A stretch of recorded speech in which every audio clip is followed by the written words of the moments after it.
Hey everybody, it's Rod with Photo Fair coming back at you with another video. Today, I want to follow up on a blog I did on Cuve Camera about 50mm prime lenses. In that blog, I queried, is the 50mm prime past its prime? Well, let's find out.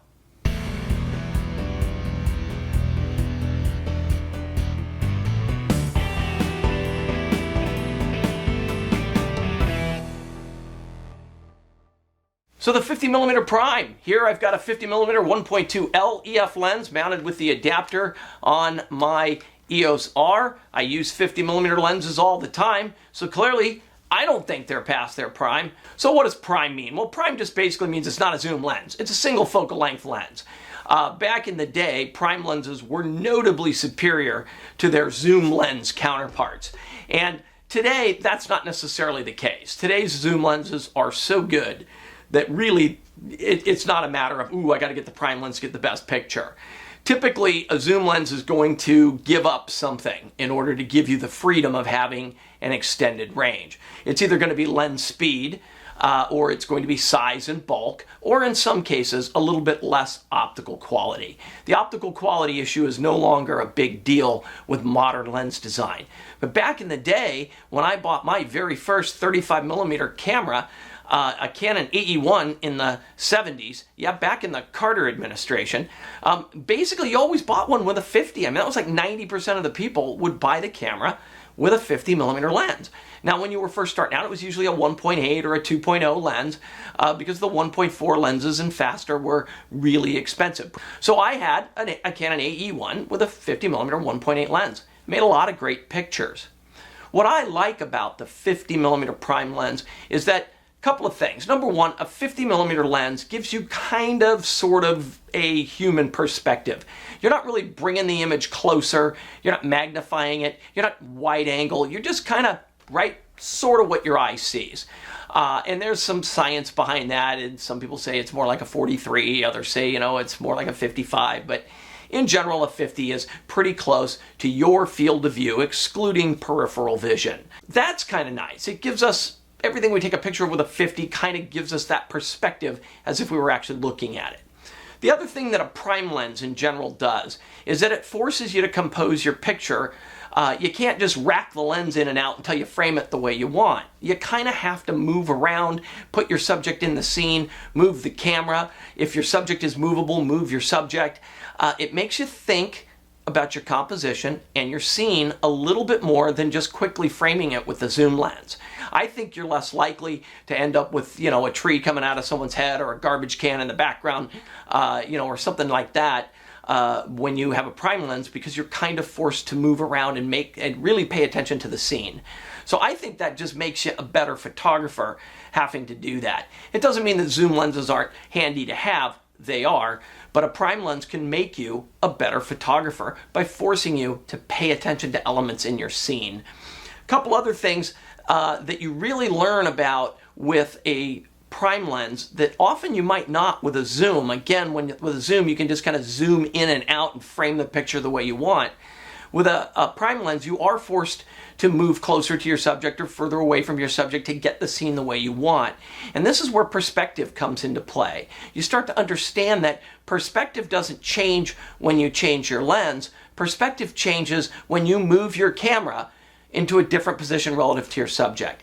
And remember, your background and your subject are independent elements. If I have a background that's a mile behind my subject, and my subject is 20 feet away, if I move 10 feet closer to the subject, I've closed on the subject. I am twice as close to that subject as I was before. But that background that's a mile away really isn't any closer at all, because we're not able to perceive the difference between 5,280 feet and 5,270 feet. Our vision is just not that acute. So the background basically remained the same, relatively speaking, but the subject is now much closer to the camera. So that gives you a perspective change, and that's what perspective change is. In fact, I'm going to show you in this video how lenses don't give you a different perspective at all. It's how close you are to your subject relative to your background and foreground items. That's what changes perspective. And a prime lens kind of forces you to recognize those perspective changes, because instead of zooming from the same camera position where everything remains the same, your subject's 10 feet away, your background's a mile away, and you're just zooming, framing in and out to get it the way you want. You haven't changed your perspective. You've effectively just cropped the picture. Whereas if you physically move your camera closer to your subject or further away from your subject, now you actually change the perspective. And that's something that a prime lens forces you to pay attention to. Take a look at some of these examples here of perspective. I went from 16 to 300, tried to keep the subject the same relative size in the frame, but you'll see a dramatic difference in perspective.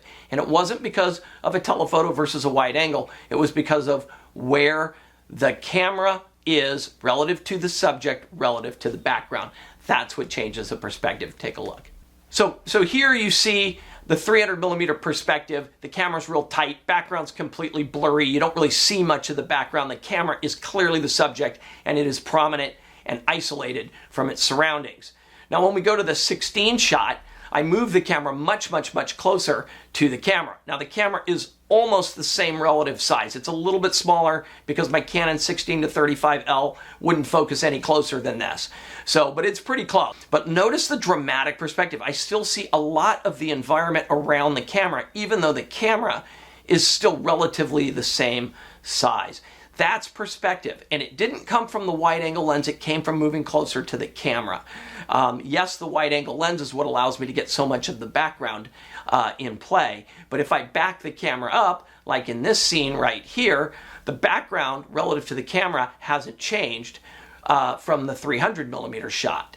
It's basically the same. The difference is the wide angle lens is simply taking in a bigger field of view. And I even did a shot where I cropped the 16 shot to look just like the 300 shot.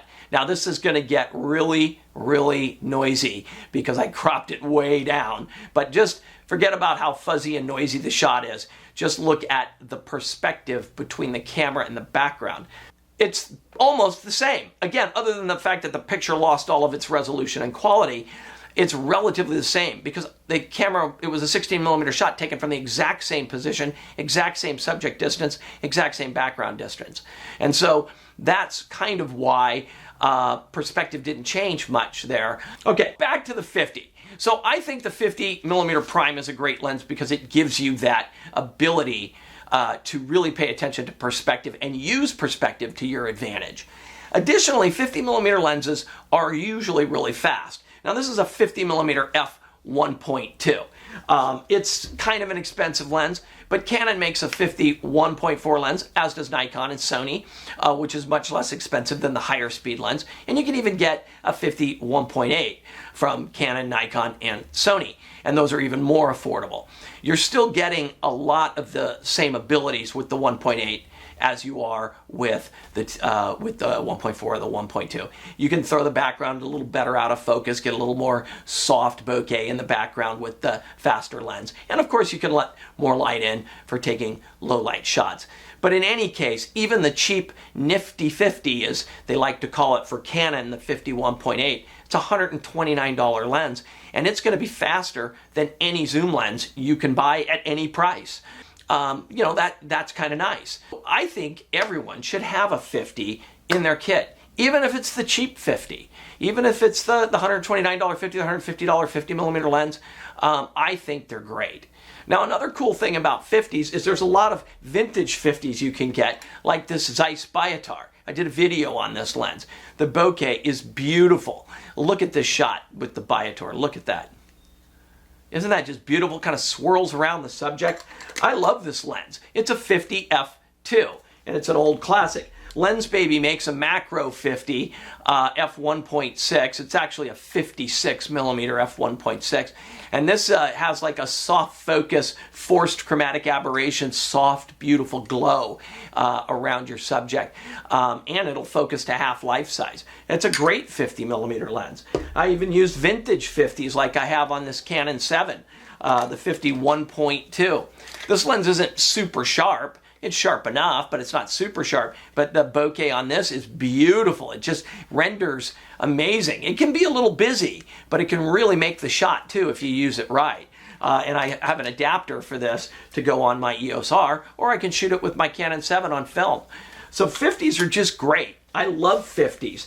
And I think every photographer should have at least one in their kit. My whole tale on 50s, the 50mm prime is definitely not past its prime. In fact, I think it's more important than ever before because a whole generation of photographers have come up with a kit zoom.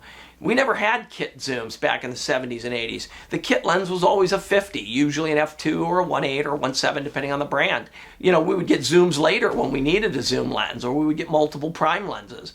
But now today, so many cameras come with a kit zoom lens, and so many people just sort of skip the whole prime. You know, they get a 35-80 or a 28-80 or 24-105 or whatever kit lens, depending on the camera you buy.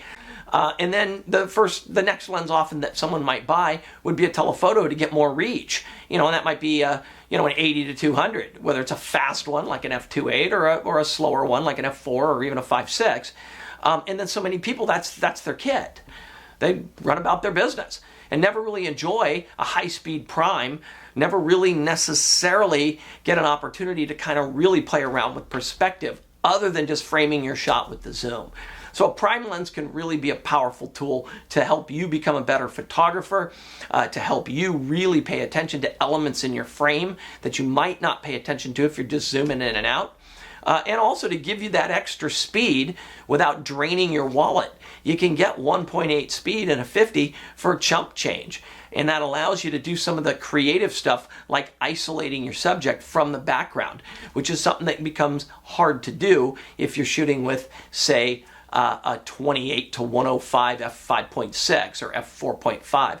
Now don't forget, we've got Photo Fair coming up on the 22nd of this month, and this is a great place to find either vintage glass like this Zeiss Biotar or some similar vintage lens to give you just that amazing dreamy look that's really hard to duplicate in modern glass because modern glass is just so perfect. Or you can even pick up a modern 50 like a Canon 51.8, the so-called nifty 50, or from Nikon a 51.8 or a 51.4, used in good condition from reputable people at great prices. So it's a great way to come around, play around with things, bring your camera with you to the Photo Fair or any camera show that you go to anywhere in the country, because a lot of times you can test the lens out, especially if you've got a couple of adapters handy. Sometimes the guys working these shows have a bunch of adapters. You can put the lens on your camera, take a few shots, see what you think. So Photo Fair and other camera shows are wonderful to get out there and expand your photography.